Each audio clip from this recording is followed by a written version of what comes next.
I want to talk to all you revolutionaries, you who now are looking around you and thinking, this is not how it should be. You who, regardless of who you blame for the problems of this planet, know that something is about to break. Maybe you are tucking food and ammunition away, preparing. Most likely, you are just going about your day, watching the web and saying, we have got to do something. Something is very wrong with the picture. I watch as this solution to that problem is suggested, and yeah, that might band-aid that problem, but there are other symptoms that crop up. And then we, to mix metaphors, have to put that fire out as well. Quick, what size band-aid do we need? And what shape? What contour? And underlying virtually all of these sores in our society, diverse as it is on this planet, I see a common infection. Point blank, the infection that drains humanity of creative and, yes, loving behavior is the need for money. I see people behave badly in so many ways, trying to find ways to enhance their money. Most of us don't, as a rule, making do but maybe contemplating what it would be like if they robbed a bank and got away with it. What would they do with all that money? So not only do we have to come up with band-aids, we have to be able to afford them, which leads to wrong-sized band-aids or no band-aid at all. And within this, the need for money, we have a very few on this planet sucking us for all we are worth. Add to that, there is evidence that they also are not interested in the global welfare of humanity. So, let's take a look at money. Is there a way to eliminate the need for it? Can we be that revolutionary? Let's ask the question, what function does money play in our social interaction? Surely we measure success by the quantity one can accumulate of it. Its main function, however, is to allow us to conveniently move the product of human and external energy between us.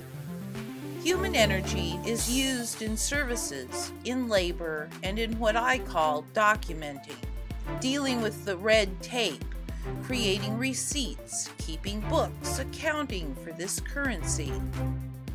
External energy is, of course, all the other sources of energy, coal, gas, oil, wood, etc. This makes sense if you think of the first hunter, gatherer, fisher, farmer, miner, builder. In each case, human energy is put forth in a meaningful way, and the product represents that energy with the meaning, giving it its value. Everything they used was free. The bows, the baskets, the rods, the hoes, the rakes, the picks were created with free stuff through human energy meaningfully expended so as to collect the free goods with more meaningful energy expended. Because the product of meaningful energy expended was scarce compared to all one might want to accomplish, we placed value we did on what we produced.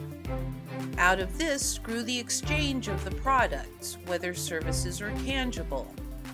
From this, we can see that 100% of the cost of anything is the cost of energy, whether human or external. When trade and barter became too cumbersome, tokens began being used, and more convenient tokens were devised as time went on. Shells, beads, coins, bills, checks, electronic funds, all tokens of this meaningful energy expended.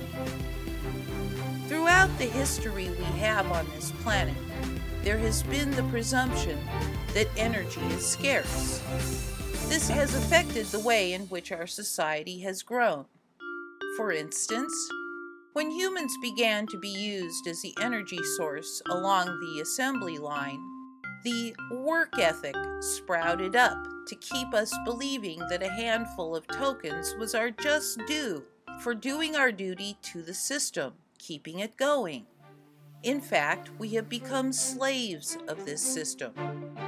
Until recently, the energy scarcity has been a yoke on humanity in the form of money. And the symptoms of wearing that yoke are many: poverty and privilege, oppression, wage/debt slavery, greed, a banking system that is out of control, and war profiteering. With accumulations of money comes power. In fact, power over others is merely another form of money, leading us to the equation money equals power equals energy. Now, for the first time in our given history, we have access to the energy pool we swim in, the so-called dark energy, also called zero-point energy, radiant energy, Tesla, orgone, Reich, vacuum energy, plenum energy, and other such names. The methods of extracting this energy, however, have been hidden and suppressed. Because the power elite know their power depends on energy scarcity, which begs for a system to account for it, and thus money, and thus power over others, they hide any technologies that offer free energy. If we had free energy flowing, the cost of things would be vastly cheaper, as the cost of external energy is removed all down the production line. Another development we are just now seeing is the great advancement in robotics. We are at the point where all necessary work no one wants to do can be done by robot. If free energy took the bulk of the cost of things away, making robots affordable, and we build robots for all the necessary work no one wants to do, or not enough people, we can remove the cost of human energy, and this will make everything free. We humans will readily do things we want to do for merely the social currency it brings us: appreciation, thanks, lauds, fame, recognition, attention, and self-satisfaction. And so, rather than us dividing on the issues of what band-aid in what shape, size, and contour we should be placing on what societal sore, I call for a solidarity in doing all we can to strip the, quote, elite, unquote, of their power over others by working to release free energy extraction methods from secrecy and building robots where needed.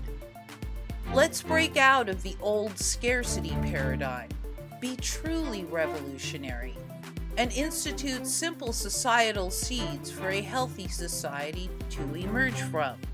Emergent governance through the web, solving problems rather than seeing who can make the most money from any given problem. 3 laws derived from the one: do no harm. Do not willfully hurt or kill another human being. Do not willfully take or damage another human being's property. Do not willfully defraud another human being. Open source programming of all public works. Organic solutions prized, non-organic solutions acceptable only when there seems to be no organic solution in existence. Institute the betterment ethic.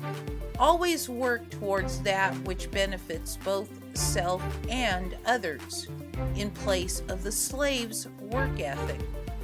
Free from money constraints, free from having to add our energy to a system so that we can survive, we can each develop our gifts, follow our bliss, with a mind to how our work, be it art, science, or other endeavors, creates betterment. Let's go a very revolutionary direction on this planet and solve all issues related to money, which are at least 98% of the problems we see. Not utopia, just a hell of a lot better than what we have now. First step, spread awareness of this solution to the tipping point.